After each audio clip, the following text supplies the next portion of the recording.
فأنا ناصح لإخواني بالصدع بالحق تبيض وجوههم. السكوت في مسألة الحزبية يضرها، فاصدع بما تؤمر وأعرض عن المشركين.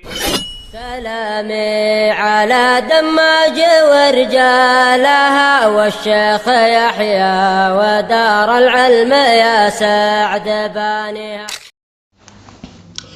بسم الله الرحمن الرحيم.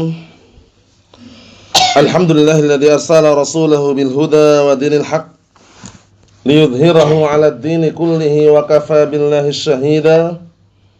أشهد أن لا إله إلا الله وحده لا شريك له إقرارا به وتوحيدا.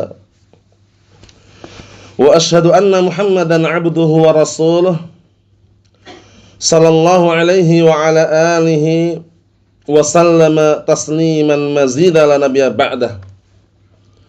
Ikhwani fid din wa akhwati fillah, a'azzani wa a'azzakumullah wa barakallahu fikum.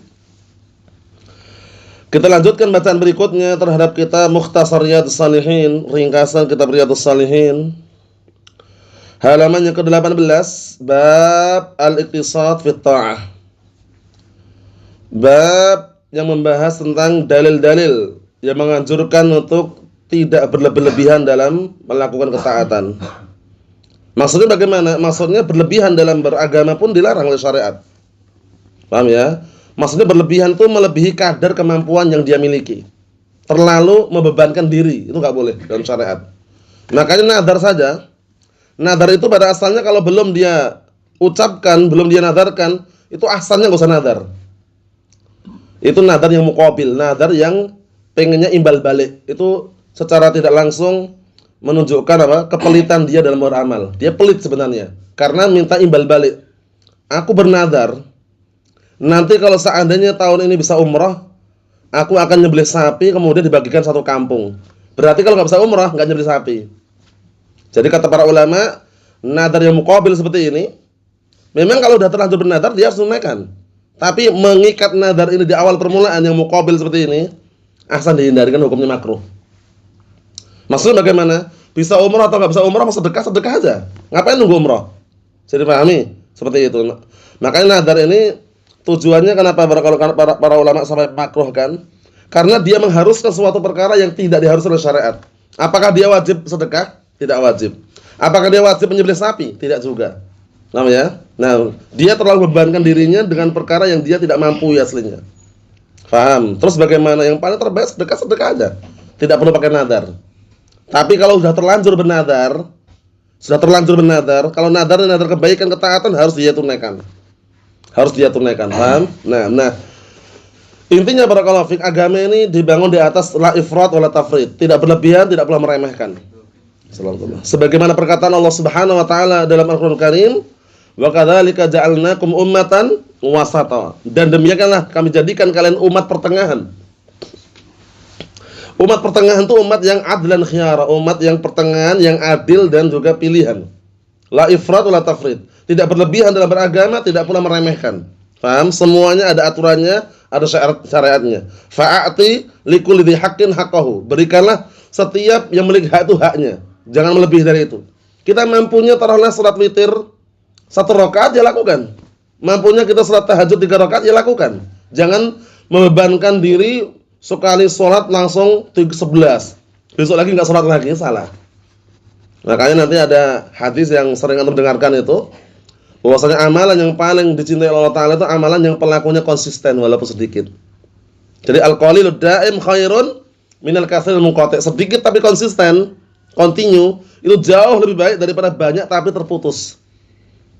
Maksudnya bagaimana? Maksudnya kalaulah kita menjaga salat malam qiyamul lail, salat witir misalkan, mampunya hanya 3 rakaat, 1 rakaat, ya laksanakan konsisten gitu loh.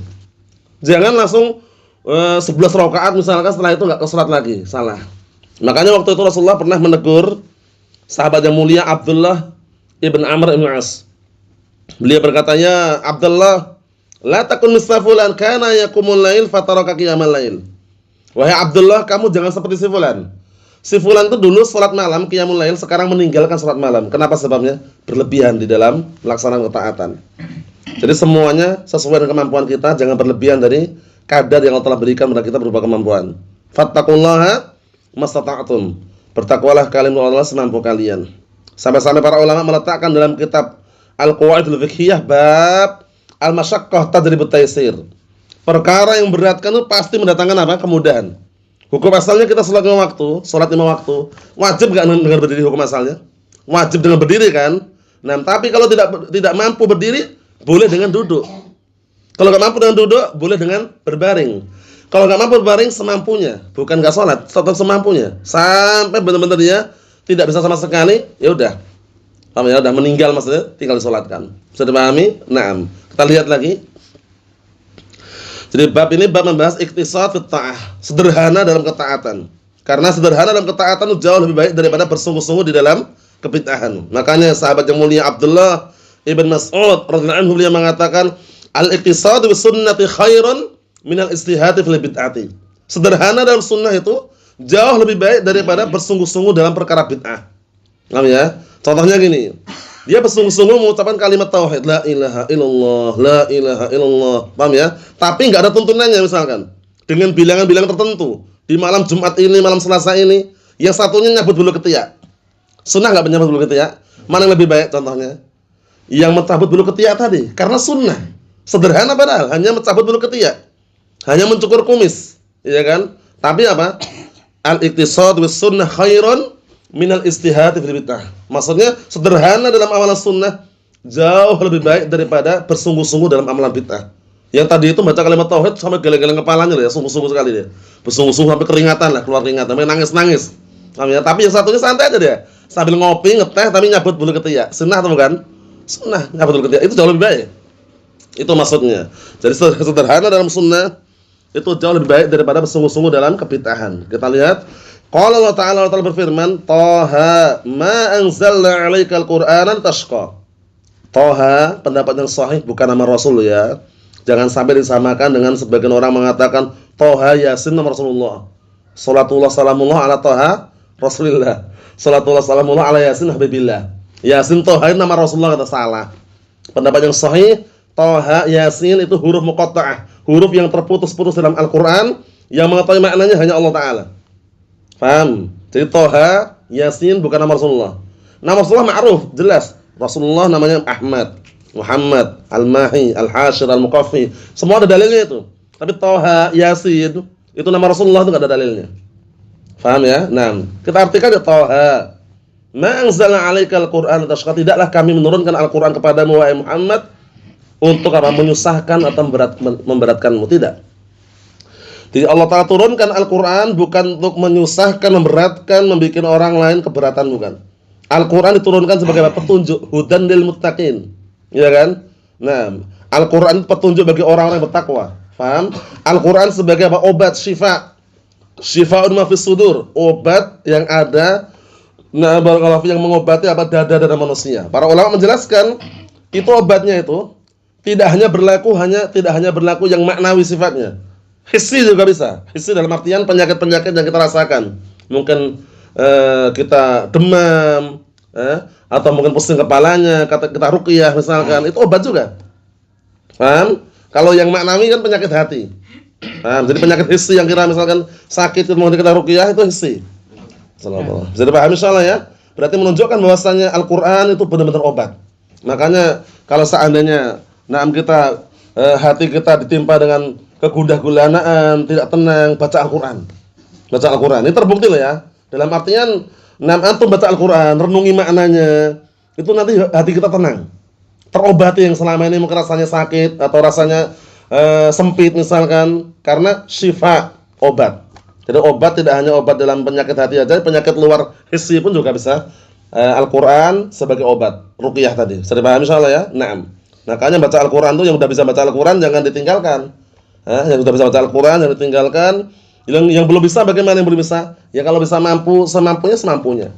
Kalau bisa dilatih untuk membaca. Karena nanti tidak ada kata terlambat istilahnya ya. Intinya orang berusaha itu bisa. Nah, ketika dulu kami di Yaman, itu orang tua dah 70-an, 60-an itu mulai menghafal Al-Qur'an itu bisa, padahal kita melihat orang tua sulit biasanya. Memang bahasanya bahasa Arab, bahasa mereka ya. Cuma kita lihat di situ kalau ada semangat itu, ada rasa semangat itu bisa Allah Ta'ala takdirkan dia itu bisa melakukan perkara yang seharusnya tidak bisa dan diprediksikan nggak bisa itu loh. Jadi pahami ya. Nah, lihat menunjukkan bahwasanya amalan-amalan Allah Ta'ala letakkan pada tempatnya dan juga sesuai dengan kemampuannya. Mafhum. Jadi Al-Quran diturunkan bukan untuk menyusahkan, bukan untuk membuat orang lain berat, tapi untuk memberikan petunjuk. Paham ya? Naam. Wa qala ta'ala, dan Allah Ta'ala berfirman, yuridullahu bikumul yusra wa la yuridu bikumul usra. Sahih, ini termasuk dalil sangat kuat sekali. Allah Ta'ala menginginkan pada kalian itu kemudahan dan tidak menginginkan pada kalian kesusahan. Semua yang sulit, yang susah mendatangkan apa? Kemudahan. Inna ma'al usri yusra. Sesungguhnya bersama kesulitan ada kemudahan. Tapi kemudahan ini tidak datang begitu saja, lewat proses. Ya? Lewat proses, yaitu apa? Di antara prosesnya, ya, setelah dia berikhtiar, berdoa kepada Allah Subhanahu wa taala, nah dari situlah nanti muncul yang namanya apa? Kemudahan, pertolongan. Karena tidak mungkin pertolongan datang tiba-tiba.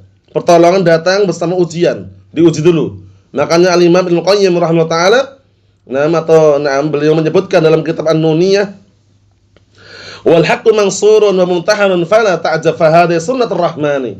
Al-haq itu senantiasa ditolong dan diuji. Jadi kebenaran itu senantiasa ditolong tapi juga ada ujian itu. Pasti ada ujiannya. Dan jangan merasa heran karena dua perkara ini adalah ketetapan Allah Subhanahu wa taala. Di mana ada ujian, di balik itu insyaallah bismillah ada pertolongan. Mafhum? Nah, ya cuman ujian kita lalui. Karena kita hidup di mana nih? Di dunia. Di dunia ini kalau kita nggak mau melalui melewati ujian ya gimana? Harus siap untuk melewati ujian tadi dengan minta pertolongan kepada siapa? Allah Subhanahu wa taala. Makanya ketika disebutkan dalam hadis itu, ketika Rasulullah mengatakan ihris alam yang fa'uka, enggak berhenti. Bersemangatlah kamu terhadap perkara yang bisa memberikan manfaat kepadamu. Enggak berhenti, tapi ada lafaz wasta'in billah wala ta'jiz, dan minta tolong kepada Allah taala, jangan putus asa. Lihat. Sudah semangat, modalnya semangat ada, minta pertolongan kepada Allah taala. Kita tanpa Allah taala enggak ada siapa-siapa. Dan bukan siapa-siapa dan tidak ada, mungkin tidak ada kita tanpa Allah taala. Paham ya? Dengan pertolongan Allah Subhanahu wa taala, kemudian semangat ada. Nah, yang terakhir wala ta'jiz, jangan putus asa. Terus semangat dalam mempelajari agama Allah taala. Walaupun kita kenal syariat yang benar di usia tua loh ya. Tapi selama kita menjaga keistiqomahan ini, ya, insyaallah bismillah Allah taala akan takdirkan yang terbaik di akhir hayatnya nanti. Itu yang kita dambakan, itu yang kita harapkan. Akhir hayat itu. Bisa dipahami ya? Karena orang mungkin di awal permulaan bisa aja dia semangat. Tapi di akhir hayatnya wal'iyadzubillah dia terjatuh dalam apa? Nah, jurang kemaksiatan, jurang kebid'ahan, jurang kesyirikan wal'iyadzubillah, sehingga yang akhirnya ditutup dengan su'ul khatimah wal'iyadzubillah. Tapi kita berharap, berusaha, berproses, minta pertolongan Allah taala agar nanti akhir hayat kita ditutup dengan apa? Husnul khatimah. Kita lihat lagi. Wa an Aisyah radhiyallahu anha anna Nabiy sallallahu alaihi wasallam dakhala 'alaiha wa 'indaha imra'atun. Qala man hadhihi? Qalat hadhihi fulanah tadhkuru min salatiha. Qala ma 'alaikum bima tutiqun. Fa wallahi la yamallu hatta tamallu. Wa kana habbud din ilaih ma dawama sahibuhu 'alaihi. Muttafaqun 'alaihi. Kita artikan, ini bagus sekali kisahnya ini. Ada seorang wanita, dia semangat sekali ibadahnya sampai apa? Sampai dalam riwayat itu tangannya digantung. Jadi tangannya ini diikat pakai tali biar nanti kalau jatuh gini bangkit lagi. Paham maksudnya ya? Jadi benar-benar pengennya itu ibadah aja. Boleh. Cuman kalau berlebihan enggak dilarang oleh syariat. Kalau berlebihan apa? Dilarang oleh syariat. Paham ya? Kita lihat, kita artikan dulu. Dari Aisyah anha, anna Nabiy sallallahu alaihi wasallam, bahwasanya Nabi sallallahu alaihi wasallam dakhala 'alaiha, waktu itu Rasulullah masuk bertemu Aisyah anha, kemudian di sisinya ada seorang wanita. Qala, kemudian Rasulullah berkata, "Man hadis, siapa perempuan ini?" Qalat, akhirnya Aisyah menjawab, "Hadhi fulanah, ini si fulanah, perempuan si fulanah." Kemudian beliau menyebutkan tentang salatnya gini, salatnya masyaallah, salatnya semangat sekali. Qala mah. Rasulullah menegur mah itu kalimat artikan. Yang artinya itu ada apa ini? Apa-apaan ini? Maksudnya Rasulullah enggak terima dengan perbuatan dia. Karena berlebihan. Orang salat itu bagus atau tidak salat? Bagus enggak? Bagus. Puasa bagus enggak? Bagus. Kemudian barakallahu fiik, beribadah bagus enggak? Bagus. Tapi kalau berlebihan enggak boleh. Salat terus enggak mau tidur, salah. Puasa terus enggak mau buka, salah. Ibadah terus enggak mau menikah, salah juga. Kisahnya sudah kita lewati ya, nanti kita sebutkan insyaallah taala. Kita baca dulu di sini. Mah, ada apa ini? Alaikum bima tutiqun, wajib atas kalian konsisten dengan apa yang kalian mampu. Di luar kemampuan kita jangan. Karena kisahnya panjang itu, ada seorang wanita sahabiyah waktu itu yang mereka sholatnya tadi tangannya diikat pakai tali, sehingga nanti kalau seandainya dia mungkin ngantuk atau tertidur atau jatuh, bangkit lagi biar terasa gitu loh. Ternyata berlebihan itu. Maksudnya bagaimana? Maksudnya kalau ngantuk ya tidur istirahat, sholatnya nanti kalau ketika nggak ngantuk itu loh maksudnya. Bisa dipahami? Nah, itu waktu itu seperti itu. Rasulullah tegur. Nah, fa wallahi, lihat, demi Allah kata Rasulullah, la yamallullahu hatta tamallu. Allah Ta'ala tidak akan pernah membuat bosan sampai kalian sendiri yang bikin bosan. Allah Ta'ala tidak akan membuat bosan amalan seorang hamba, tidak membuat hamba itu jenuh terhadap amalannya sampai hamba itu sendiri yang bikin jenuh.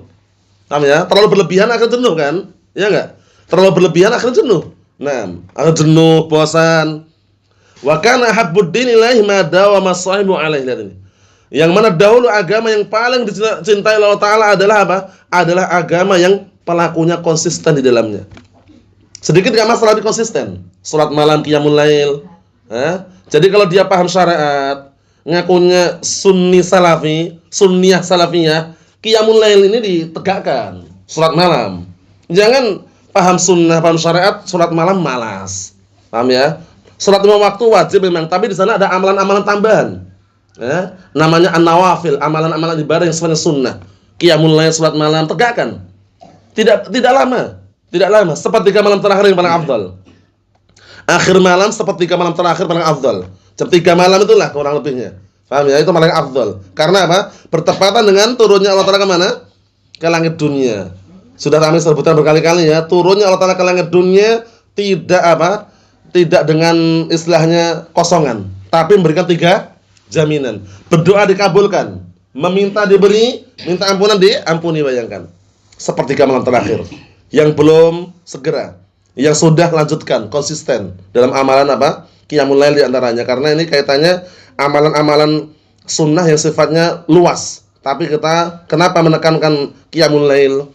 Karena qiyamul lail salat witir ini amalan sunnah yang dikenal sunnah muakkadah. Sunnah yang sangat ditekankan. Rasulullah tidak pernah meninggalkan ketika beliau mukim itu enggak safar, dan ketika beliau safar melakukan qiyamul lail witir ini. Dan 2 rakaat sebelum subuh. 2 rakaat sebelum subuh.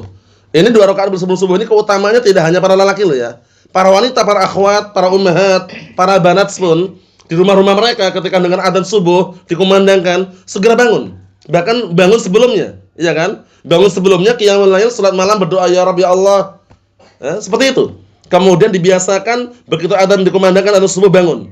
Salat 2 rakaat sebelum subuh. Apa jaminannya? Apa keutamaannya?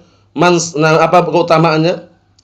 Rakaatul fajri khairun minad dunya wa ma fiha. 2 rakaat sebelum subuh itu lebih baik daripada dunia dan seisinya, bayangkan.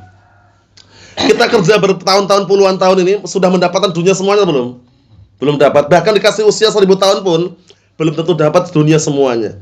Nah, ini bermodalkan 2 rakaat sebelum subuh. Lihat keutamanya, lebih baik daripada dunia dan seisinya, bayangkan. Masya Allah. Tapi banyak orang yang kadang lalai ya. Sedang enak-enaknya tidur, dingin-dinginnya ya kan. Kemudian kebablasan jam 7 baru bangun. Jangan. Nggak pantas ya. Kalau udah paham syariat, paham dalil, paham sunnah, itu nggak pantas kalau setiap bangun kebablasan sampai jam 7, jam 6. Paham ya? Dibiasakan bangun malam. Sepertiga malam terakhir. Sekarang dimudahkan ada alarm. Kalau zaman dahulu menggunakan apa? Ya suara ayam jago itu. Makanya Rasulullah mengatakan la tasubdik fa innahu yuqidu lis-shalah. Jangan mencaci maki ayam jago. Karena ayam jantan yang jago itu membangunkan kalian untuk sholat. Nah, sekarang sudah ada alarm lewat HP ya kan? Ada jam alarm sendiri ada kan? Nyalakan. Bangkitkan, hidupkan lampu-lampu yang malam hari ketika sebelum tidur dipadamkan, hidupkan kembali. Paham ya? Nah, ini menunjukkan bahwasanya kita harus memotivasi. Kalau kita tidak memulai dari kita, siapa lagi? Kalau bukan sekarang, kapan lagi? Kan gitu. Nah, kita lihat lagi. Jadi amalan yang paling cintai oleh Allah Ta'ala, amalan yang bagaimana? Amalan yang pelakunya konsisten walaupun sedikit. Ahabul a'mal ilallah azza wa jal madawa ma'alaihi sahibu in qalla wa in qalla. Hadis Aisyah muttafaqun alaih. Amalan yang paling dicintai oleh Allah Subhanahu wa taala adalah amalan yang pelakunya konsisten walaupun sedikit. Lihat itu ya, 2 rakaat sebelum subuh sunnah muakkadah. Qiyamul lail witir sunnah muakkadah. Witir paling sedikit berapa rakaat? 1 rakaat. Ij'alu akhir salatikum bil-laili witra. Jadikanlah akhir malam salat kalian itu witir. Nah, ya, nah, walaupun boleh diawalkan sebelum tidur boleh. Kalau mungkin dia khawatir enggak bisa bangun, boleh diawalkan. Intinya dilakukan setelah Isya loh ya. Yang lakukannya jangan sebelum Isya. Setelah Isya, sebelum tidur misalkan, wah ini kayak badannya pegel, kayak capek ini khawatir enggak bisa bangun, nah boleh diawalkan boleh. Cuman kalau ketika sehat, bugar, ya enggak ada keluhan, afdalnya di akhir malam. Mafhum? Nah, jadi yang belum pernah kerjakan yang kerjakan. Yang belum terbiasa dibiasakan. Paham ya? Yang belum konsisten diupayakan untuk konsisten. Karena amalan ini kata para ulama da'bus shalihin. Kebiasaannya orang-orang saleh dahulu seperti itu. Paham ya? Naam. Ikhwani fid din wa akhwati fillah, a'azzani wa a'azzakumullah barakallahu fikum. Kita lihat penjelasannya. Wa mah kalimatun nahyin wa zajrin. Mah ini dalam bahasa Arab itu kata yang fungsinya nahyin untuk melarang, wa zajrin. Apa-apaan ini? Jangan seperti itu gitu loh. Mah, apa-apaan ini? Jangan seperti itu. Ya, itu kalimat hardikan, kalimat larangan. Fayan bagi anta khudu ma tutiqun ad-dawam alaih. Maka selayaknya bagi kalian mengambil perkara yang kalian mampu. Ya, yang kalian mampu itu konsisten, continue di dalamnya. Liyadu musawabuh lakum wa fadluhu alaikum. Tujuannya apa? Agar pahala itu senantiasa ada pada kalian dan keutamaan itu kalian mendapatkannya. Kalau terputus kan berarti terputus pahalanya kan? Sebabnya apa? Sebabnya karena berlebihan. Makanya berlebihan dalam beragama dilarang. Waktu itu ada 3 orang, sering anak sebutkan ini ya. 3 orang ini di zaman Nabi, mereka mendatangi istri-istri Rasulullah SAW. Tujuannya apa 3 orang sahabat ini mendatangi istri Rasulullah SAW? Tujuannya bertanya tentang bagaimana ibadahnya Nabi. Bagaimana ibadahnya Nabi SAW. Setelah disebutkan 3 orang ini, ka'annahum taqalluha. Seakan-akan mereka merasa, wah kami kok ibadahnya masih sedikit ya. Jadi mereka dibandingkan ibadah Rasulullah memang istilahnya mereka merasa kok sedikit, kok kami nggak ada apa-apanya. Akhirnya satu sumpah, wallahi la aqumanna al-laila wa la anam. Demi Allah, aku akan salat malam terus, nggak pernah tidur, nggak mau tidur. Salat malam bagus atau tidak? Bagus. Amalan mulia atau tidak? Mulia. Tapi nggak pernah tidurnya ini salah. Berlebihan dia. Yang satu sumpah, wallahi la asumanna an-nahara wa la uftir. Demi Allah, aku akan puasa sunnah siang terus, nggak pernah apa? Nggak pernah buka. Puasa sunnah bagus atau tidak? Senin Kamis bagus enggak? Puasa Daud bagus enggak? Bagus. Tapi ini puasa terus, nggak mau buka sepanjang masa. Nah itu salahnya, nggak mau bukanya, ini salahnya. Rasulullah aja masih buka, ya kan? Yang ketiga, wallahi la atazawajun nisa. Yang ketiga, demi Allah aku tidak akan menikahi seorang wanita. Kenapa? Mau sibuk ibadah nggak mau nikah itu loh. Paham ya? Sibuk ibadah bagus atau tidak? Bagus. Tapi tidak mau menikah, ini termasuk kesalahan. Sudah pahami? Nah, karena apa? Alasan sibuk ibadah. Salah. Mafhum? Di sini akhirnya setelah 3 orang ini mengucapkan tadi, kabar itu sampai kepada Rasulullah SAW. Begitu sampai beliau keluar, langsung beliau mengatakan, antumul ladzina qultum kadza wa kadza. Kalian tadi yang mengucapkan demikian. Kemudian Rasulullah bersumpah, wallahi demi Allah, inni la akhsyakum billah wa atqakum lah. Demi Allah, aku adalah orang yang paling takut kepada Allah Ta'ala dan paling bertakwa kepada Allah Ta'ala. Walakinni asum wa aftir, lihat. Tapi aku masih puasa dan buka, kata Rasulullah. Wa aku ma'anam, dan aku salat malam serta tidur juga. Wa atazawwaju nisa, dan aku ibadah tapi masih menikahi wanita. Di akhir hadis apa kata Rasulullah? Man raghiba an sunnati falaysa minni. Barang siapa yang benci dengan sunnahku maka bukan termasuk golonganku. Lihat itu. Jadi berlebihan dalam beribadah enggak boleh. Yang boleh bagaimana yang boleh? Yang boleh itu ya jangan berlebihan, dan yang diharuskan konsisten tadi. Dianjurkan. Bisa pahami ya? Nah, jangan berlebihan, konsisten, dijaga, itu luar biasa. Mafhum? Naam. Seperti mencari ilmu, ya, mencari ilmu, duduk di majelis ilmu, ya, mendengarkan qala Allah qala Rasul, itu dijaga konsistennya. Dijaga continue, nah sempatkan waktunya untuk apa? Untuk mendengarkan ilmu Al-Qur'an dan As-Sunnah. Paham ya? Agar apa? Agar senantiasa hati kita tersirami. Ibaratnya ilmu ini adalah siraman rohani yang menyirami hati agar senantiasa tumbuh dan hidup. Senantiasa tumbuh dan hidup. Kita ambil dikit lagi. Wa 'an Ibnu Mas'ud radhiyallahu anhu anna Nabiyya sallallahu alaihi wasallam qala halakal mutanatti'un qala hasalatan rawahu Muslim. Masyaallah, ini juga ultimatum peringatan agar kita tidak boleh berlebihan. Berlebihan dalam semua perkara itu haram. Paham ya? Nah, kenapa? Karena agama ini dibangun di atas apa? Di atas pertengahan. La ifrat wala tafrid. Paham ya? Berlebihan, nah kemudian bermudah-mudahan meremehkan, itu bukan ciri khas Ahlus Sunnah. Ciri khas Ahlussunnah wal Jamaah yang paham sunnah, la ifrat wala tafrid. Tidak berlebihan, tidak perlu meremehkan suatu perkara. Semua dilaksanakan, dilakukan sesuai dengan apa rambu-rambunya, sesuai dengan aturan syariat. Mahfum insyaallah? Naam. Kita lihat biar tambah jelas. Dari hadisnya Abdullah bin Mas'ud anhu, Abdullah bin Mas'ud sudah tidak asing lagi di telinga kita ya. Abdullah bin Mas'ud anhu sahabat yang mulia, yang beliau ini barakallahu fiik walaupun dikaruniai betis yang kecil, tapi kedua betis beliau ini ditimbangan kelak di akhirat lebih berat daripada Jabal Uhud. Bayangkan Abdullah bin Mas'ud anhu, beliau digelari dengan pemegang kedua sandal Rasulullah SAW, karena kemanapun Rasulullah pergi beliau menyiapkan sandalnya. Abdullah bin Mas'ud anhu, bahwasanya Nabi SAW berkata, halakal mutanatti'un, diucapkan 3 kali, halakal mutanatti'un, halakal mutanatti'un, celakalah, binasalah orang-orang yang berlebihan, binasalah orang-orang yang berlebihan, binasalah orang-orang yang berlebihan. Naam ya, naam. Ini diucapkan 3 kali. Karena apa? Memberikan ultimatum yang keras, jangan sampai kita dalam beribadah berlebihan. Semua dilakukan sesuai dengan kemampuan kita. Fattaqullaha mastata'tum. Bertakwalah kalian kepada Allah semampu kalian. Wa ma amanahaytukum anhu fastanibuh wa ma amartukum bihi fa'tu minhu mastata'tum. Kata Rasulullah SAW dalam hadis Abu Hurairah muttafaqun alaih. Apa saja yang aku larang dari kalian tinggalkanlah, dan semua perkara yang aku perintahkan untuk kalian maka kerjakanlah semampunya. Ucapan semampunya berarti menunjukkan kalau semua yang kita kerjakan enggak mampu. Benar enggak? Enggak mampu. Makanya waktu itu ada orang yang datang kepada Rasulullah, "Ya Rasulullah," hadisnya Abdullah bin Busr al-Aslami, ada salah seorang yang datang kepada Rasulullah SAW mengatakan, "Wahai Rasulullah, sesungguhnya syariat Islam itu sangat luas bagi kami. Kami enggak akan mampu melaksanakan semuanya. Tunjukkan kepada kami suatu amalan yang kami bisa konsisten melaksanakannya dan mudah diamalkan." Apa kata Rasulullah SAW? "La yazalu lisanuka radban min dzikrillah." Semoga kamu itu senantiasa lisanmu dibasahi dengan zikir kepada Allah Ta'ala. Itu amalannya ringan maksudnya ya. Maksudnya semua kalau mau kita amalkan enggak mampu kita. Tapi ada amalan yang Rasulullah anjurkan dulu ya, untuk senantiasa membasahi lisan kita dengan zikir. Zikir banyak, subhanallah, alhamdulillah, Allah akbar ya kan. La ilaha illallah. Mafhum? Naam. Senantiasa dibasahi untuk berzikir kepada Allah Ta'ala, bukan malah digunakan nyanyi.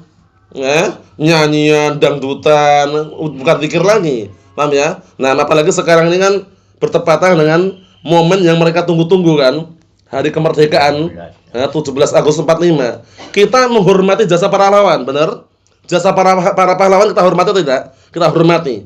Kita doakan mereka cukup dengan doa Allah maghfiril muslimin wal muslimat wal mu'minin wal mu'minat al-ahya' minhum wal amwat. Yang hidupnya yang matinya kena doa. Innaka qaribun mujibud da'awat. Bukan malah memperingati dengan cara maksiat. Dengan cara joget-joget, nyanyi-nyanyi. Coba, mereka udah berjuang mati-matian, ya. Nah, kalau zaman dahulu mungkin senjatanya enggak terlalu lengkap ya, dengan pedang-pedang mereka terhunus, darah bercucuran. Masa malah memperingati dengan joget-joget, nyanyi-nyanyi. Seharusnya kalau seandainya memperingati, benar-benar memperingati, sedih, nangis gitu loh seharusnya. Paham ya? Nah, tapi cukup kita mendoakan. Ahlus Sunnah ketika memperingati jasa para pahlawan mendoakan selalu. Tidak hanya di bulan 8, ya, tidak hanya pada tanggal 17 saja, paham ya? Tapi selalu kita doakan kan, kalau kita selalu ingat mendoakan ya Allah maghfiril muslimin wal muslimat. Umum kan ini, yang muslimnya kena, yang muslimat kena. Pahlawan itu kan enggak semua laki-laki. Ada pahlawan perempuan juga, ada pahlawan perempuan kan. Yang muslimnya aja yang kena doakan, ya muslimin wal muslimat. Wal mu'minin wal mu'minat. Al-ahya'i minhum wal amwat. Yang amat sudah meninggal. Paham ya? Nah, itu menunjukkan bahwasanya semua udah ada aturan syariat ini. Basahi lisan kita untuk apa? Zikir. Bukan malah untuk nyanyi. Jangan sampai ya. Zikir, ya Allah, ya Rabb, berdoa. La ilaha illallah, alhamdulillah, subhanallah. Itu lebih baik. Paham ya? Naam. Ini sekedar selingan, anjuran, nasihat bahwasanya kita semua nanti dimintai pertanggungjawaban di hadapan Allah Subhanahu wa taala. Jangan sampai salah, keliru dalam melangkah, bertindak sehingga apa? Sehingga kita nanti terbebani dengan perkara yang seharusnya kita tidak lakukan dulu di dunia. Wal'iyadzubillah. Lihat ini, halakal mutanatti'un, binasalah orang-orang yang berlebihan. Berlebihan dalam beragama itu maksudnya bagaimana? Sudah ada rambu-rambunya, ada aturannya, malah dia melakukan bid'ah. Itu berlebihan dalam agama. Sudah ada aturannya, kalau orang meninggal dunia, ya kan, cukup dia apa? Dimandikan, dikafani, dimakamkan, doakan, selesai. Enggak usah ada ritual-ritual setelahnya. Lah kalau udah 1000 hari bagaimana Ustaz? 1000 hari ya doakan selalu. Mau 1100 doakan aja. Enggak usah ditempel-tempel sesuatu di atasnya. Nah, antum lihat kuburan para sahabat, Maqbarah Baqi namanya, yang pernah umrah ke salah tahu lah. Di Masjid Nabawi itu sebelahnya ada Maqbaratul Baqi, kuburan para sahabat. Antum lihat baik-baik, enggak ada nama tertulis tuh, nama misalnya Utsman bin Affan misalkan, atau nama-nama para sahabat enggak ada. Cuman gundukan tanah sama batu dah itu aja. Itulah kuburan syar'i. Makanya jangan pernah ngajak-ngajak wal sunnah itu nanti kalau mati cuman dilempar kayak ayam katanya.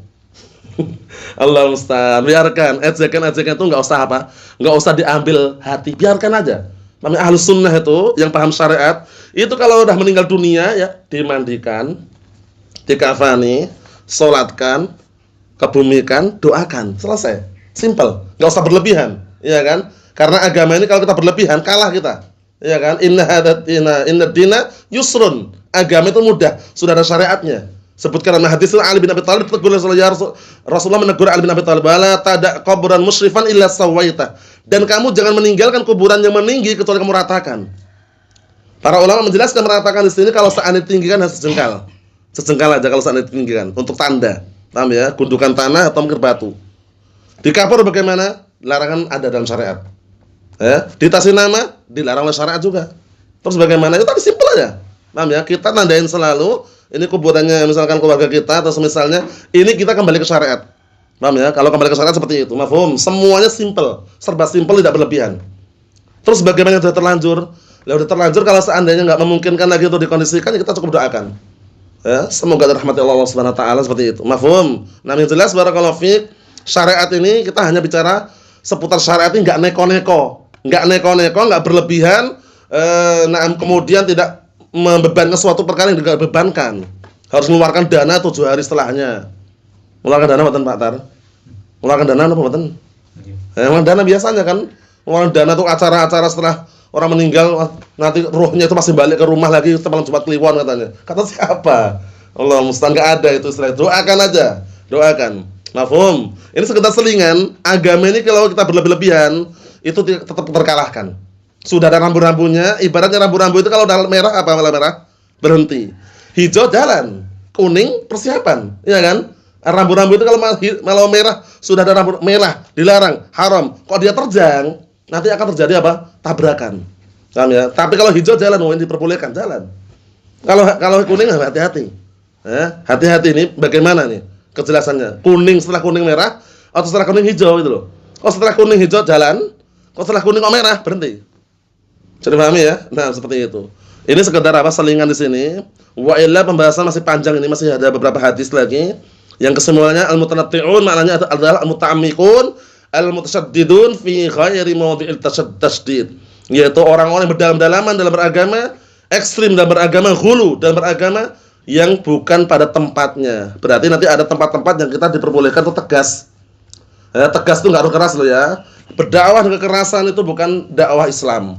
Walau kunta faddan ghalidhal qalb lang faddu min haulik. Kalau seandainya kamu keras bengis terhadap orang sekitarmu, niscaya orang sekitarmu akan lari. Maksudnya sampaikan apa adanya, Al-Qur'an Sunnah, enggak usah dimodifikasi, enggak usah manipulasi. Sampaikan apa adanya, dalil syar'i terima alhamdulillah, belum terima doakan mendapatkan apa? Hidayah, jangan dipaksa. Wallahu a'lam bissawab. Assalamualaikum warahmatullahi wabarakatuh. Walhamdulillahirabbil alamin.